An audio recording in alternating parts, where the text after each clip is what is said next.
Perfecto. Bueno, primero que todo, buenas tardes. Muchas gracias a los organizadores de este evento. Un excelente lugar para que podamos mostrar lo que vamos haciendo, compartir información.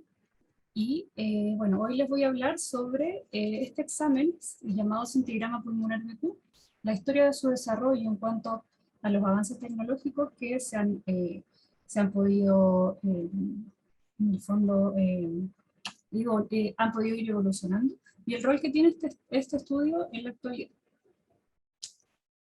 Bueno, para partir les voy a comentar qué es este estudio. No todos conocen la medicina nuclear.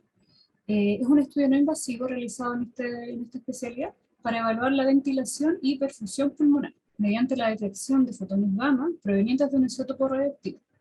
¿Ya? En este caso vamos a utilizar el isótopo llamado tecnesio 99 metaestable.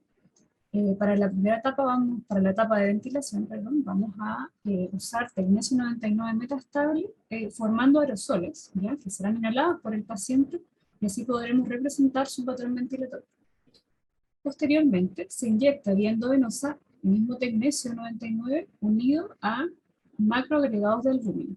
Estos van a provocar un bloqueo capilar transitorio y nos van a permitir evaluar la distribución de estas partículas que van a reflejar la perfusión pulmonar y su alcance.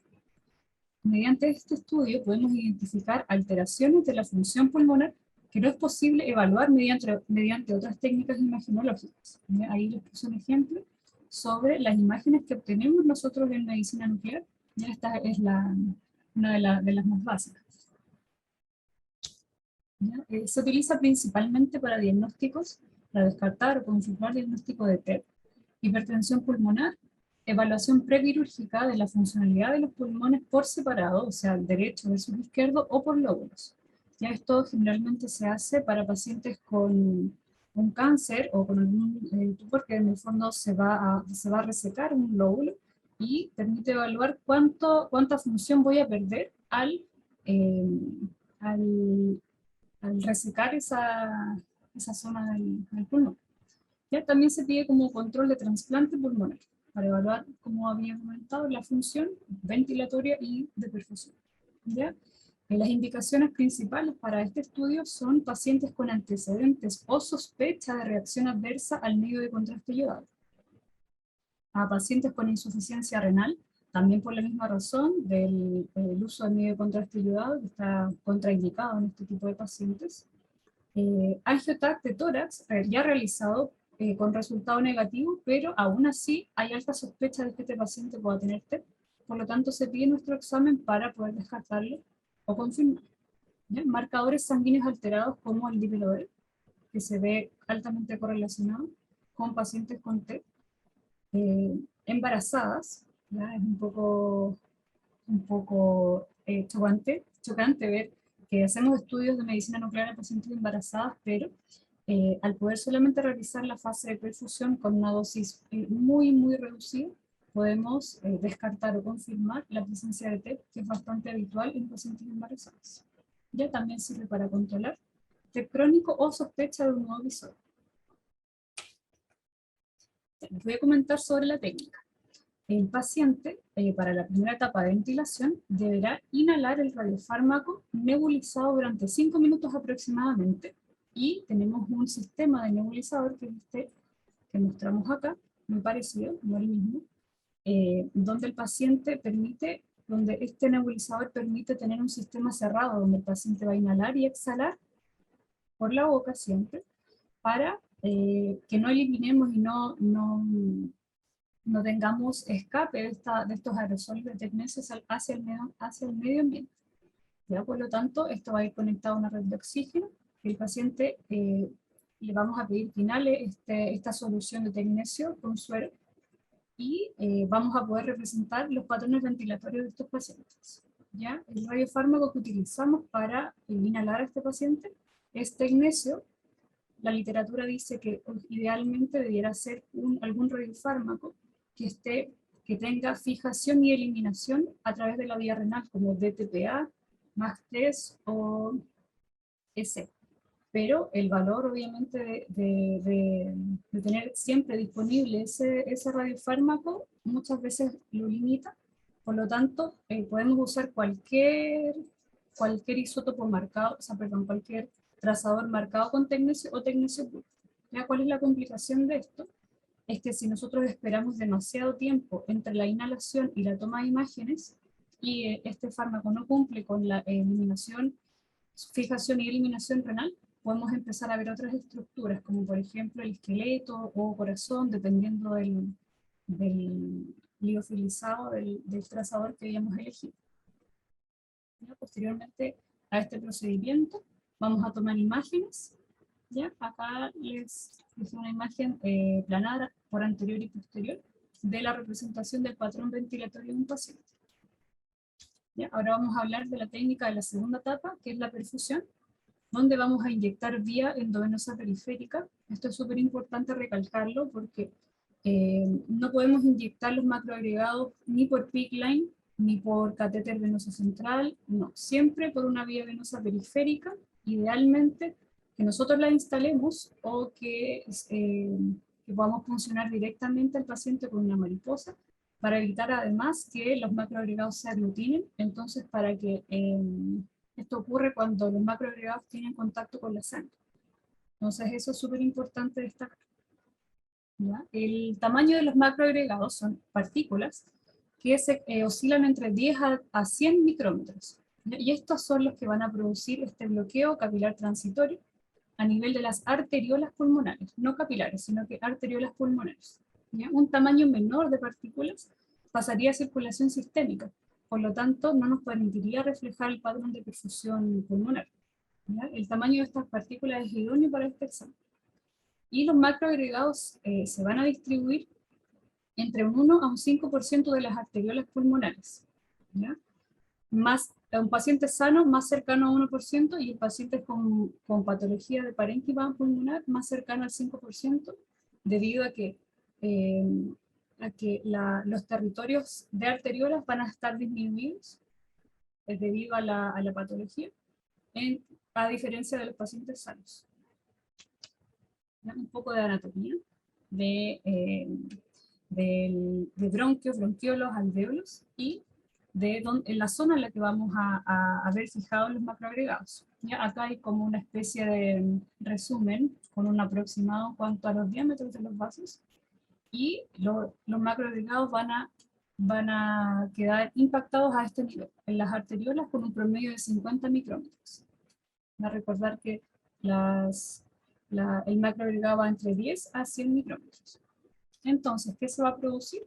Que el macroagregado acá representado en este círculo verde va a quedar a este nivel, permitiendo que no se escape hacia la circulación sistémica, representando la perfusión y la restricción de los macroagregados en el pulmón. Y eso, obviamente, al estar unido a tecnecio, nos va a permitir representar esta imagen. Ventajas y desventajas de este examen. Las ventajas, vamos a partir, que tiene poca incidencia de reacciones adversas y por no utilizar medio de contraste no es nefrotóxico. Alta especificidad y sensibilidad. A medida que se van agregando más proyecciones y más técnicas a este estudio, va aumentando la especificidad y sensibilidad sobre un 90%. Menor dosis a pacientes de gestación en caso de que se requiera. Alta resolutividad clínica, en el sentido de que permite tomar decisiones cuando un estudio está negativo o positivo, permite avanzar rápidamente en el tratamiento de estos pacientes. ¿Ya? Va a estar sujeto, las desventajas, perdón, es que está sujeto a disponibilidad del tecnecio. Ya la mayoría de los servicios de medicina nuclear no trabajan 24/7. No, hay algunos centros que reciben tecnecio desde reactor, otros tienen generador, entonces es un poco, la disponibilidad de este estudio no está siempre tan disponible como podría ser una angiotract de tórax. ¿Ya? El costo del examen, que también es elevado, la duración del estudio, que es aproximadamente de 1 hora, y la otra desventaja es que no permite distinguir entre un TEP antiguo y un TEP reciente. La evolución ahora. ¿Cómo ha ido cambiando este estudio de acuerdo al desarrollo y avance tecnológico de las cámaras, que son los equipos que nos van a permitir tomar estas imágenes? ¿Ya? Esto ha tenido mejoras en resolución, en los tiempos de adquisición y la información disponible. Partimos con imágenes planares, con la primera gama cámara, luego imágenes planares a las que se le agrega un SPECT, perdón. El SPECT significa Single Photon Emission Computed Tomography, por lo que forma una imagen en 360 grados, permitiéndonos obtener imagen, o sea, un estudio mucho más detallado, aumentando aún más la especificidad y la sensibilidad. Luego se agrega a esta técnica el CT. Ahora podemos fusionar nuestro SPECT y obtener una imagen híbrida que nos entrega, además de la información funcional, información anatómica. Además, destacar que conforme se ha ido desarrollando la tecnología en este aspecto, hemos tenido una disminución importante en los tiempos de adquisición, debido también al que se ha agregado 2 cabezales para poder realizar los SPECT en la mitad del tiempo. Vamos a ver representación de cuáles eran las imágenes que obteníamos de la forma más primitiva, que son las imágenes planares. Se realizan imágenes planares por anterior y posterior. En la fase de ventilación y perfusión se corresponde, obteniendo imágenes oblicuas, derechas, izquierdas, por anterior y por posterior. ¿Ya? Con esto se diagnosticaba. Porque a pesar de que esto era bastante como rústico, podríamos decirlo, entregaba aún así una muy buena resolutividad clínica. Luego agregamos el SPECT. Acá tenemos una reconstrucción en cortes axiales, sagitales y coronales de un SPECT. En este caso solamente está representada la parte de la perfusión. Esto se va sumando y se va agregando al estudio. Y finalmente el SPECT-CT, que va a fusionar el SPECT, la imagen funcional, con el CT, obteniendo esta imagen. SPECT-CT, para poder obtener una mucho mejor información y diagnóstico de estos pacientes, disminuyendo la duda. Ya, en la actualidad, ¿qué hacemos? Un SPECT-CT de ventilación y además un SPECT-CT de perfusión, además de imágenes planares que nos van a permitir poder cuantificar la función por separado de ambos pulmones. ¿Ya? Y bueno, el rol en la actualidad, cintigrama pulmonar BQ y SARS-CoV-2 o COVID. Además, explicar qué es el COVID, ya todos lo sabemos de sobra. Pero ¿cuál ha sido el rol de nuestro examen en esta pandemia? Se ha demostrado que pacientes con COVID, dentro de todo lo que nos falta por saber, es que es una enfermedad inflamatoria y que conlleva a enfermedad trombótica venosa, ya sea trombosis venosa profunda o tromboembolismo pulmonar. ¿Ya? En estos pacientes hay una alta sospecha de TEP también una vez que ya han sido recuperados. Ya se han recuperado de COVID, de la infección.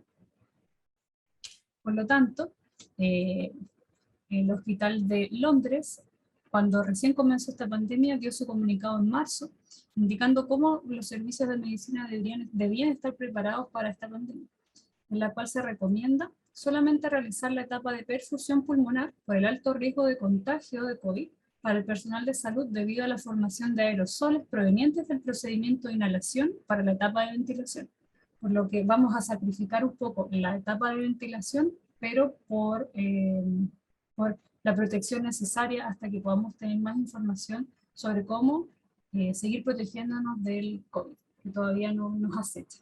¿Ya? Y para pacientes recuperados, no es necesario suspender ninguna etapa, pero siempre, ante cualquier, o sea, a pesar de que sepamos que estos pacientes son COVID negativos, los elementos de protección personal que ya todos conocemos.